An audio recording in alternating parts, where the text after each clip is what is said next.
Suatu hari, ada seorang pemuda yang asik memancing di sungai. Rupanya, keberuntungan sedang berpihak kepadanya.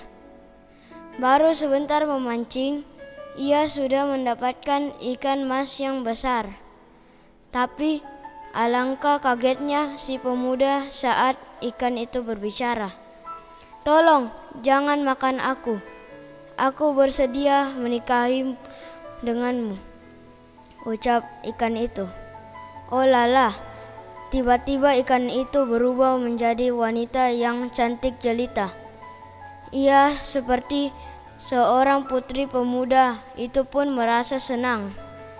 Sebelum menikah, putri jelmaan ikan emas itu memberi syarat kepada si pemuda. "Apa syaratnya?" tanya si pemuda. "Jangan sampai ada yang tahu bahwa aku adalah seorang ikan," ucap putri jelmaan ikan mas itu. Pemuda itu pun menyetujui syarat dari putri ikan mas. Mereka berdua menikah dan hidup bahagia. Beberapa tahun setelah menikah, putri ikan mas melahirkan seorang anak laki-laki yang diberi nama Toba. Mereka berdua mendidik putra mereka dengan penuh kasih sayang.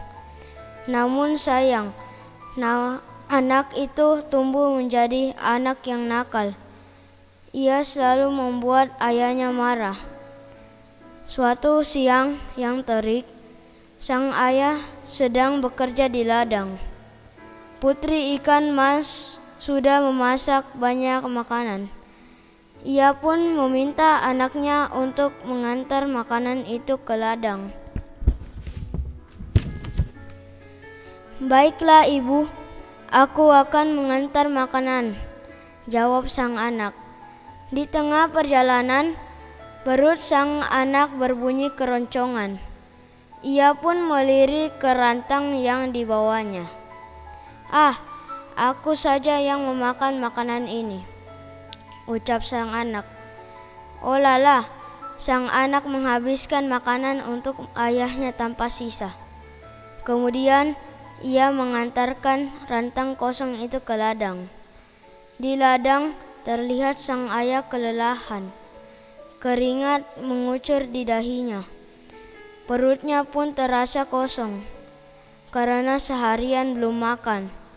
Begitu sang anak datang, ia menyambut rantang yang dibawa oleh sang anak. Tapi alangkah marahnya sang ayah ketika melihat rantang itu sudah kosong. "Aku lapar, ayah. Makanya aku makan semua makanan itu," jelas sang anak.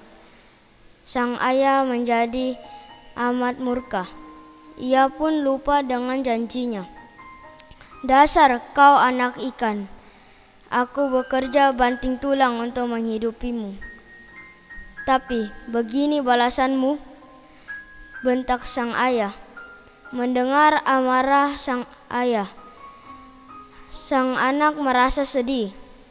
Ia pun berlari pulang ke rumah dan menceritakan semuanya kepada ibu. Ibunya turut bersedih. Tiba-tiba awan hitam memenuhi langit.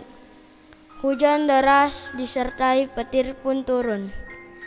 Sungai di sekitar rumah meluap dan membanjiri rumah itu, hingga menjadi sebuah danau. Putri ikan mas bersama anaknya lenyap ditelan banjir. Sementara sang ayah hanya bisa menyesali perbuatannya. Akibat kemarahannya, ia kehilangan istri dan anaknya. Kini danau itu dikenal sebagai Danau Toba. Diambil dari nama anak dari putri ikan mas. Pesan moral dari legenda asal mula Danau Toba adalah janji adalah hutang. Kita tidak boleh melanggar janji itu.